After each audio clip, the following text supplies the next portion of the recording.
Questions, please. Okay, I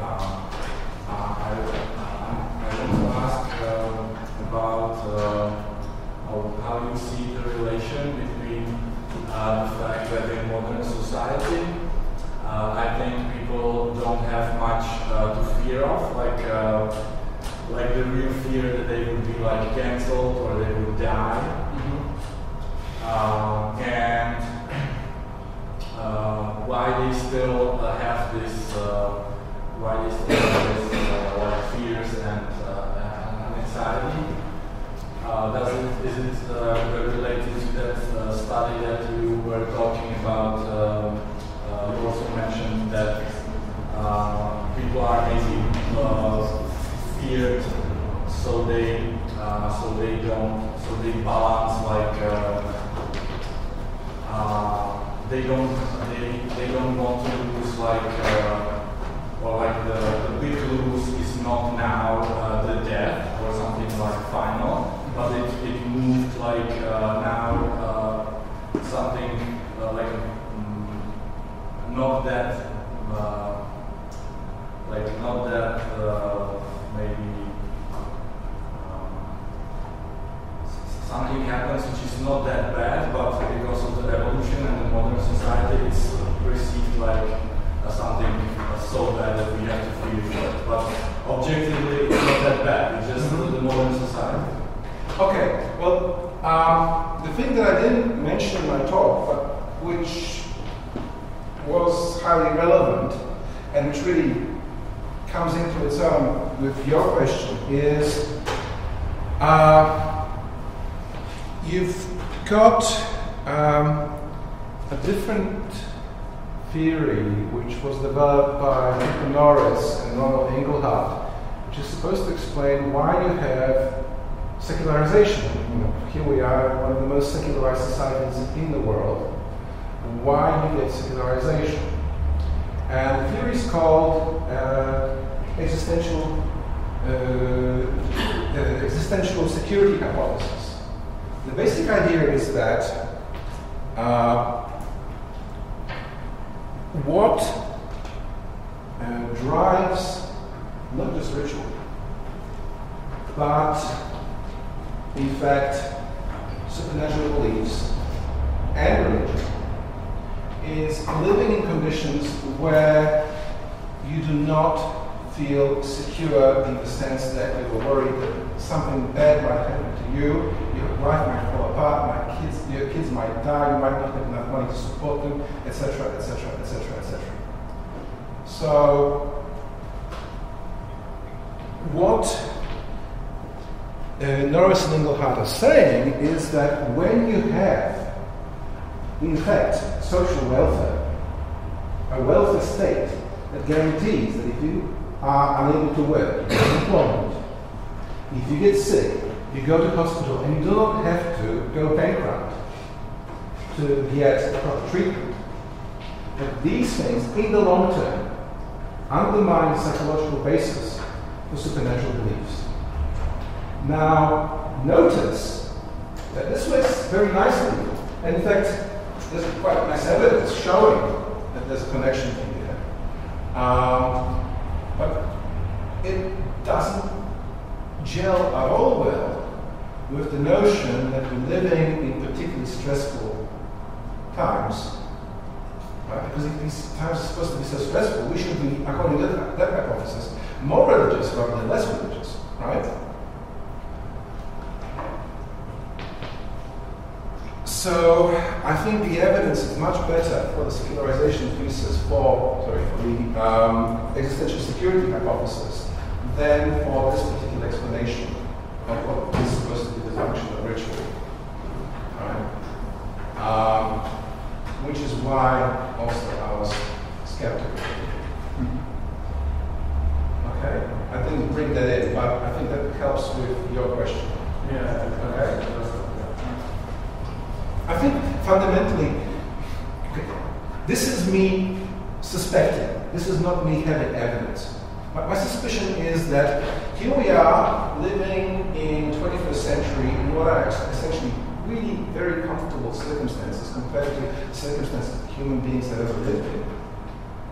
And we're not appreciating how good we have it. And that's why people are saying, oh, we have long-term stress, and that's causing ritualization because that's, lowering our anxiety. I'm not buying it. But this, I don't have strong evidence for explanation.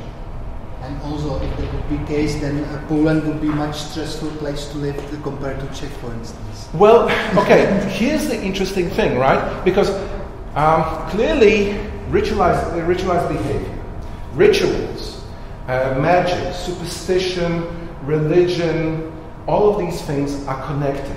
By the way, we don't understand what causes what here. Right? Very often the assumption is that it is the beliefs that drive the behavior. The story that I'm telling here is part of a broader story where actually it turns out that it could be to a great degree the other way around, that it's the behaviors that are driving the beliefs, right? But the interesting thing is that it seems that things like magical beliefs, superstitious beliefs, are much more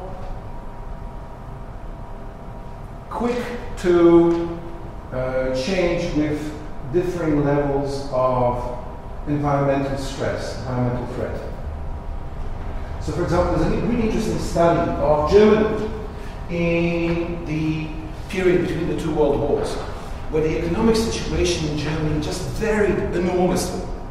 So what they did is they took the economic indicators as on one hand side, and on the other side, what they did in the study is looked at the number of titles in German magazines connected to topics that like telepathy and things like that. So magical beliefs, superstitions.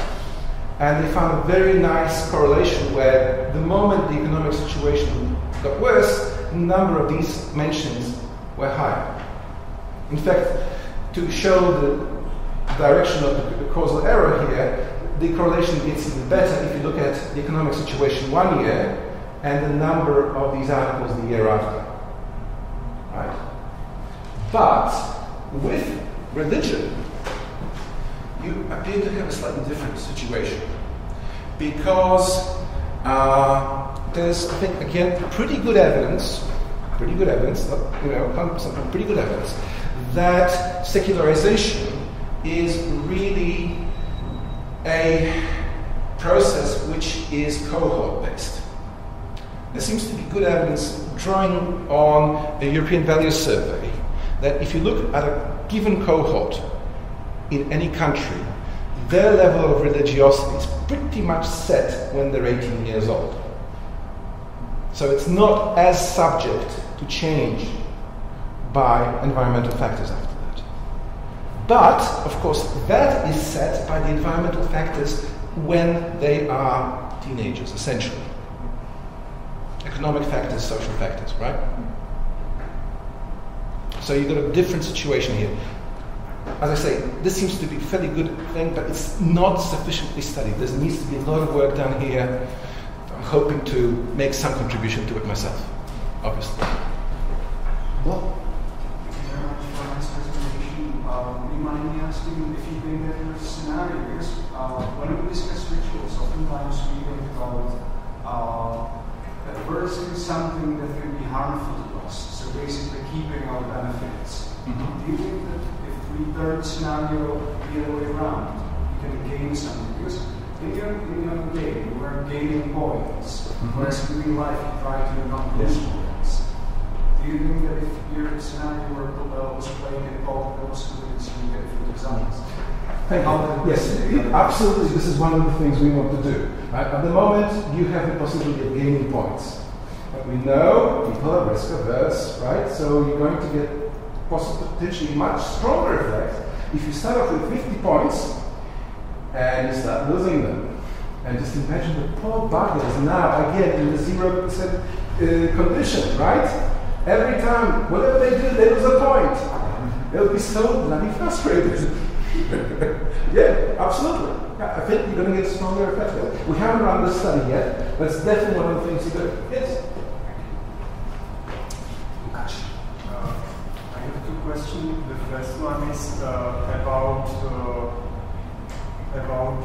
the extent of the U-shape. And I can imagine that it's like very manic people and very depressive people, so they increase mortality. However, like among the non-extreme people, what is the true shape, and is there any relationship after filtering out these extremes? The extremes. Yeah.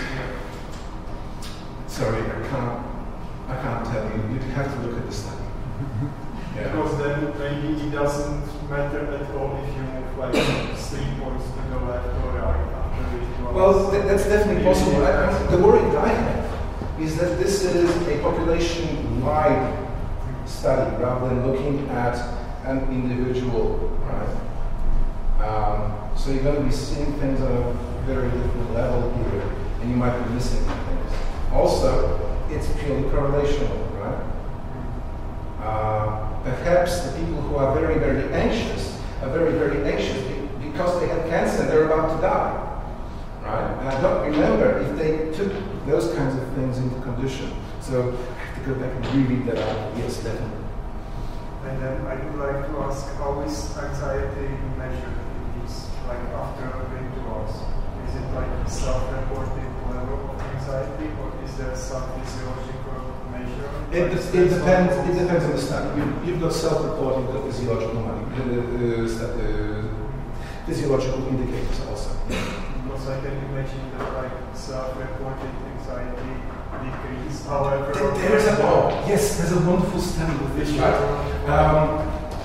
Again, Viničné, who I mentioned earlier. Sorry, this is a really cool study that I want to tell you about. Viničné, he loves what he calls extreme rituals. Right? He's the guy looking at the people with the hooks in the necks. Right? Pretty bloody extreme. The other extreme ritual he looked at was fireworking. Right? And what he did is, there was a bunch of firewalkers, you had people in the audience, and what he did is he took physiological indicators of stress and anxiety, of arousal, right? And he did self-report after the whole ritual, right? How stressed, how aroused were you feeling at this point? And two things that were really interesting came out, which was if you had members of the family watching a firework, their levels of arousal co-varied very closely. Makes sense, right? But the other one, which is really interesting in this context, is it was pretty standard for the people who actually went firewalking to say, oh yes, when I was actually walking on the coals, I was feeling very centered, I was feeling very focused, I was feeling very much at peace. That is not what the physiological indicators showed at all. Right? So you get these two things coming apart here. Very interesting. For your second question, correct? So now I do have one. So you're discussing rituals in different aspects of rituals. But I think you might actually put two different things together. Okay. In a way, yeah. Well, okay. So on the one hand, for instance, the experiments with tracking cursor, etc. This is based on individual behavior, and of course we see that people are following some of their personal stereotypes, whatever. They might do it in more anxious situations. On the other hand, you also show rituals in traditional anthropological meaning. This is shared activities and actions, etc. Absolutely. And so, what do we know how these two are related? I'm so glad you asked that question. One of the things we want to do is, once we've got the setup working very nicely, getting the right kinds of behaviors from people in the game, we want to, in a sense, link subjects by letting subjects watch the previous subjects do what they do, right? And then seeing to what degree they end up copying what the previous subjects are doing. And then trying to vary the conditions in such a way that they do copy, that we do get something like a pseudo-tradition of ritualized behavior coming out here, right? Now, this is a way of trying to understand exactly that difference that we're talking about, the connection between these two things, okay? Because it may well be that certain patterns within ritualized behavior cannot appear on simply the individual level. You actually have to have the social aspect coming out here, the cultural aspect coming out. By the way, there might be a third aspect in a way that you might have social shared ritual, like kneeling during prayer, which you actually do alone. But then you might have same thing which you do within some group, and that might also differ. Mm-hmm. Well, I mean, a theory that's, I think, again, lovely that comes in on this, which again seems to suggest that this complex of, ritualized behavior, magic, superstition, religion, etc., all of that could be driven by the behaviors, is a theory developed by Joe Henrich, where he talks about credibility-enhancing displays, or he just calls them for short, creds. The idea is as follows. Imagine that you are a parent. Well, I don't have to imagine, I have 3 daughters. And you're trying to feed your kid. Right? And the kid's going, no, I don't want this, I don't want to try it. They've never eaten this thing before, and they're looking at it, nah, don't want it. So what's one of the things you could do? Well, you could say, well, it's good, really, try it. It's very tasty. Just try a little bit. No. Well, another thing you can do, you can go, look, really, it's tasty, see? 100% of all parents have done this. Okay? I have the empirical evidence. I can show it to you later. Well, and that last thing of actually doing that thing, that is a credibility-enhancing display, right? You are exhibiting kind of behavior which only makes sense if what you are telling them is true. So you are telling them, look, you can trust me. What I'm saying to you is true. So, in the case of ritual, take a sacrifice, right? Some guy tells you that there is an evil, angry God who will strike you down unless you make sacrifice to them. And you go, really? It's kind of hard to believe. Then the guy pulls out his only goat, kills it, and burns the body. And you go, okay, this guy's serious, right? Generally seems reliable, has done something very costly, which would only make sense if what they're saying is true. I better believe them. Where's my goat? And you got yourself a tradition, right? Obviously, I'm oversimplifying things, but I'm just trying to explain the theory in sort of really dramatic terms.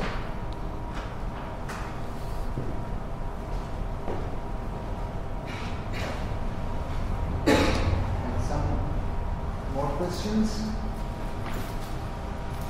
Sylvia, no questions? You are in New Orleans, this is old hat. Yeah.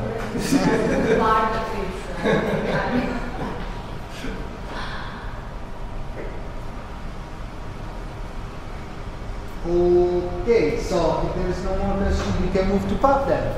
So That sounds like a great ritual to and you can continue in discussion there. Alright, so thanks very much once again.